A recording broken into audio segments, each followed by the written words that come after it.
Concluding Part 7, Chapter 1. Jesus recognized the voice. He was no fanatic. He was a true follower rather than a worshiper, or a pigeonholer that thinks that it's about temple or personality or something. Through his whole history, nothing is more apparent than the absence of all fanaticism. Now, fanaticism usually is on the liberal side of, okay, they're doing enough to get called by a title or be associated as being of a group. He is no trickster. Nothing seems more open than his public life. His whole history is like a structure which is all windows. From any side one sees all through. He said, "This voice came not on my account, but for you. Now is the judgment of this world. Now shall the prince of this world be cast out. And if I be lifted up from the earth, will draw all things unto myself." John says that he said, this signifying what manner of death he should die. He felt sure that he was to be crucified. He felt sure that which his enemies supposed would be a wall between him and the world, keeping all men away from him, namely his death of ignominy, would be a position of elevation from which he should exert the attractive influence of his great character on the whole world. Then a voice, representing the skepticism of the multitude, said, "We've heard out of the law that the Christ abides through the ages. And how do you say that it is necessary that the Son of Man be lifted up? Who is this Son of Man?" It seems clear from this that the name Son of Man, to the apprehension of the common people, was identical with the Messiah, the Christ, the anointed Savior of Israel, but not Savior in the way of, died for the sins or something like this. Remember, there shall be no other God, no Savior, no Lord beside Yahweh. Nothing before, nothing after, nothing beside. And beside in both the ways of being with him are otherwise.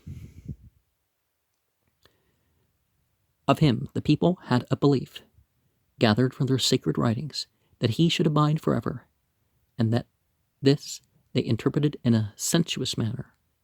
If the reader will take the pains to consult the passages in Isaiah 9:7 and Daniel 7:14, he will see how easy it was for minds not given to the study of spiritual things, but filled with violent national prejudices, to make an interpretation like that these people placed on the words.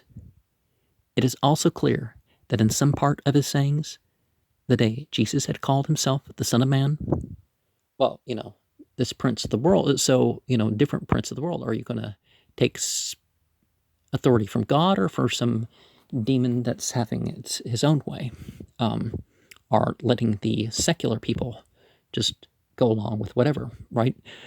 Especially they were unprepared now to give up so suddenly the hopes which the palm procession had so greatly kindled. He, Jesus, was to be the Messiah, to remain on the throne of David forever, to administer a government which should have no end, to subdue all peoples to the Hebrew theocracy. And now he speaks as if he were the Son of Man, on whom is laid the necessity of being crucified. They never suspect the soundness of their own orthodoxy, nor the correctness of their own logic, by which, from a perpetual reign, they had inferred a perpetual personal presence of the Messiah. Jesus does not resolve this question directly. He says simply, "Walk, whilst you have the light, that the darkness may not overtake you. For he who walks in darkness knows not where he goes. As you have the light, believe in the light, that ye may be sons of the light." As if he had said, "You need not perplex yourselves with questions whose solution, one way or another, would have no benefit on your moral character. Do what your present duty enjoins. Go forward. Children are obedient to their parents. Children of the light is a Hebraism for those who are obedient to the light.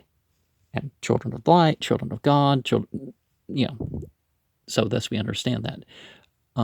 Thus ended Sunday the 2nd of April.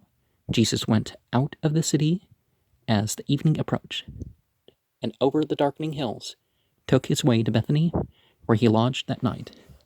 We have a stater coin of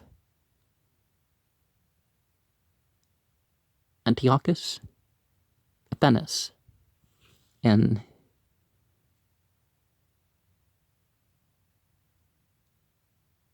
Nikephoron, or is that supposed to be Niketoron? But that's probably the PH, right? Or is that a Q? Is that one of those rare Qs? Is there supposed to be a circle in the middle of that?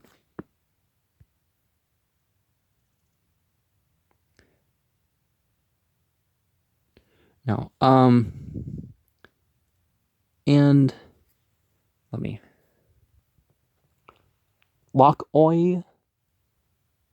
Oh, sorry. Upside down. Thessilius Antiochon Epiphanon Theon. See, claiming to be a deity.